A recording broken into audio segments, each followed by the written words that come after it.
Welcome to the first part of our podcast on emotional intelligence. I'm Sophia, and I'm here with Mason. In this segment, we'll introduce the concept of emotional intelligence and explore why it's so important. Hi everyone, I'm excited to dive into this topic. Emotional intelligence is a crucial skill that affects how we manage our emotions and interact with others. So let's start by breaking down what emotional intelligence actually means. Absolutely. The term emotional intelligence refers to the ability to understand, use, and manage our own emotions in positive ways. It also involves recognizing and influencing the emotions of others. Right. The key phrase here is understanding and managing emotions. This means being aware of how you feel and how those feelings affect your behavior and decisions. And don't forget recognizing and influencing the emotions of others. This involves empathizing with others' feelings and using that understanding to interact more effectively. Emotional intelligence can be broken down into several components. First is self-awareness. This means having a clear understanding of your own emotions and how they impact your actions. Exactly. Self-awareness is about being in tune with your own feelings. It helps you recognize how your emotions influence your behavior and decisions. For example, if you're feeling stressed, self-awareness helps you understand why and how it affects your interactions. The next component is self-regulation. This refers to managing your emotions in a healthy way, especially during stressful situations. For instance, if you're feeling angry, self-regulation helps you stay calm and respond appropriately. Self-regulation involves controlling your emotional responses rather than letting them control you. It's about maintaining composure and making thoughtful decisions, even when emotions run high. Another important aspect is motivation. This means using your emotions to stay focused on your goals and stay motivated, even when faced with challenges. Motivation refers to the drive and enthusiasm you bring to your tasks and goals. It's about harnessing your emotions to fuel your efforts and persistence. For example, if you're passionate about a project, that motivation helps you overcome obstacles. Moving on, let's talk about empathy. This is the ability to understand and share the feelings of others. Empathy helps you build stronger relationships and respond to others in a supportive way. Empathy means putting yourself in someone else's shoes and experiencing their emotions. It's crucial for effective communication and building trust. For instance, if a friend is going through a tough time, empathy allows you to offer genuine support. Lastly, we have social skills. This involves managing relationships and communicating effectively. Good social skills help you build networks, collaborate with others, and handle conflicts constructively. Social skills are about interacting with others in a positive way. It includes skills like active listening, effective communication, and conflict resolution. For example, being able to resolve a disagreement at work requires strong social skills. To sum up, emotional intelligence encompasses self-awareness, self-regulation, motivation, empathy, and social skills. Each of these components plays a crucial role in how we understand and manage our emotions and interact with others.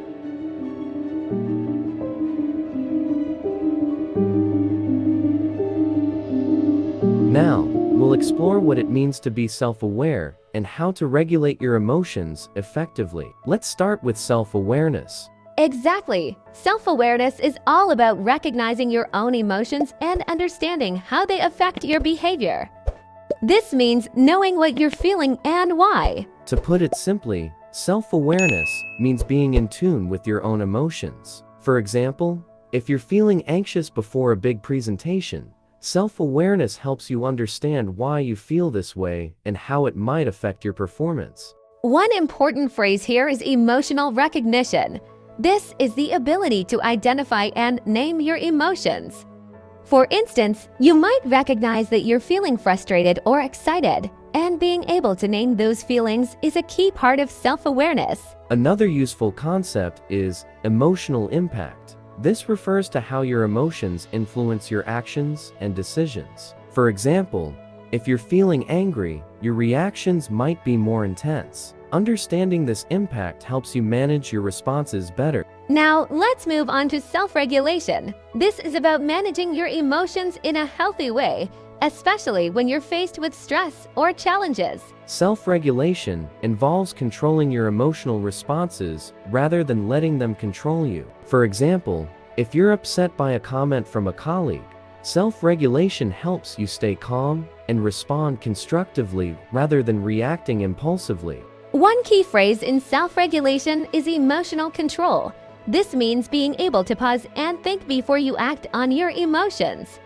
For instance, if you're feeling frustrated in a meeting, emotional control helps you take a deep breath and choose a measured response. Another important concept is stress management. This refers to techniques and strategies you use to cope with stress in a healthy way. For example, practicing mindfulness or deep breathing exercises can help you manage stress effectively. Let's dive into some practical tips for improving self-awareness. One method is keeping an emotion journal.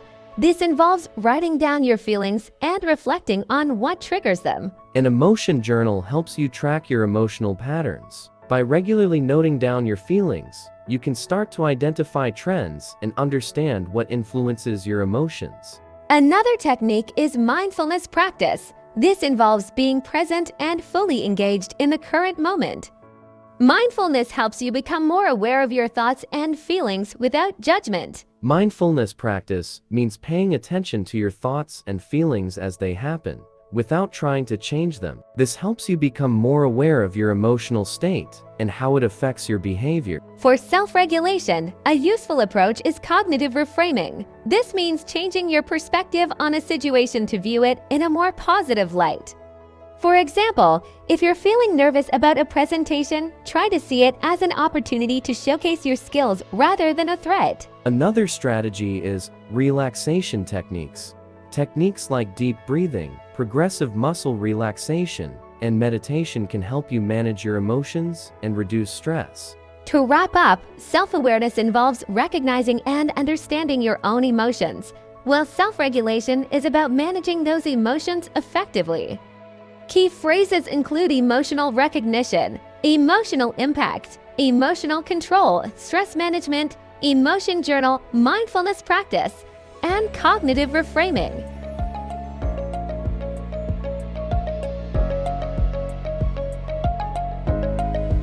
Now, we've covered self-awareness and self-regulation. And now, we'll dive into how motivation, empathy, and social skills play a role in emotional intelligence. Let's start with motivation. Motivation refers to the drive to achieve goals and persist through challenges. It's about having a strong inner drive to pursue your ambitions and remain committed even when things get tough. Exactly. The phrase intrinsic motivation is important here. Intrinsic motivation comes from within. It's the desire to do something because it's personally rewarding. For example, you might be motivated to learn a new skill because you genuinely enjoy the process. On the other hand, extrinsic motivation is driven by external rewards, like praise or monetary benefits. For instance, working hard to earn a promotion at work is an example of extrinsic motivation. Another key concept is goal setting. Setting clear and achievable goals helps maintain motivation. For example, breaking a big project into smaller, manageable tasks can make the process less overwhelming and more motivating. Now, let's talk about empathy. Empathy is the ability to understand and share the feelings of others. It's about putting yourself in someone else's shoes and truly grasping their emotions and experiences. A crucial phrase here is empathic listening. This means actively listening to someone and acknowledging their feelings. For instance, if a friend is upset, empathic listening involves not just hearing their words, but also understanding their emotional state and responding with compassion. Another important aspect is emotional validation. This involves recognizing and affirming another person's feelings. For example, telling someone I understand why you feel that way can make them feel heard and valued. Moving on to social skills, this includes the ability to communicate effectively, build relationships, and manage social situations. Good social skills help you interact well with others and navigate social dynamics smoothly. One key phrase is active communication. Active communication means engaging in a conversation by listening, responding thoughtfully, and showing genuine interest. For example, asking open-ended questions and making eye contact are aspects of active communication. Another important concept is conflict resolution. This involves addressing disagreements constructively and finding solutions that work for everyone involved. For instance, when a conflict arises at work, using problem-solving techniques and remaining calm helps resolve the issue effectively. Building rapport is also a crucial social skill. Building rapport means creating a connection and establishing trust with others. For example, finding common interests and showing appreciation can help build positive relationships. Let's summarize these concepts. Motivation involves intrinsic and extrinsic drives, goal setting, and staying committed to your goals. Empathy includes empathic listening and emotional validation. Social skills encompass active communication, conflict resolution, and building rapport. By developing these skills, you enhance your overall emotional intelligence and improve your interactions with others. Remember, these are skills you can practice and refine over time.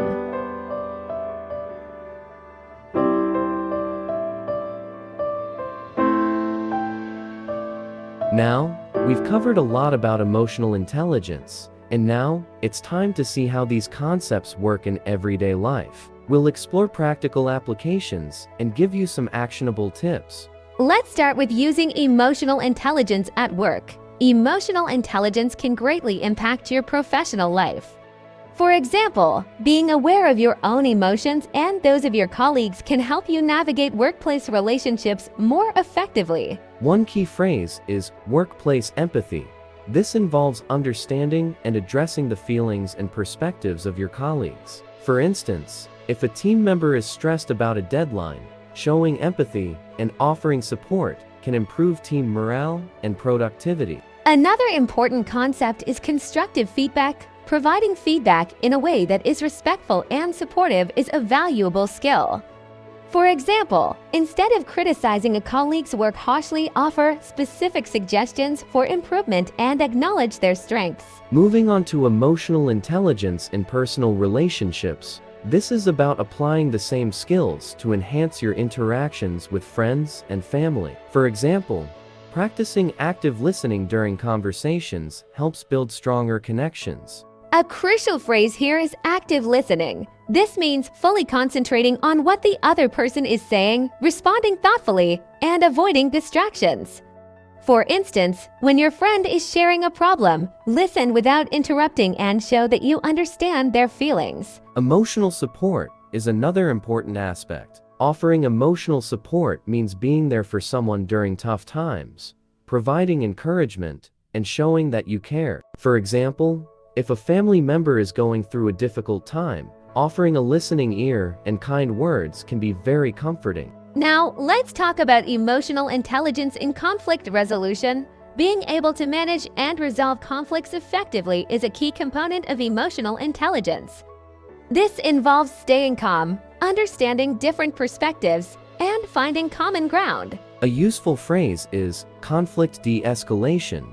This refers to techniques used to reduce tension and prevent conflicts from escalating. For instance, using a calm tone, acknowledging the other person's viewpoint, and focusing on finding a solution can help de-escalate a disagreement. Another strategy is finding compromise. Compromise involves making concessions to reach a mutually acceptable solution.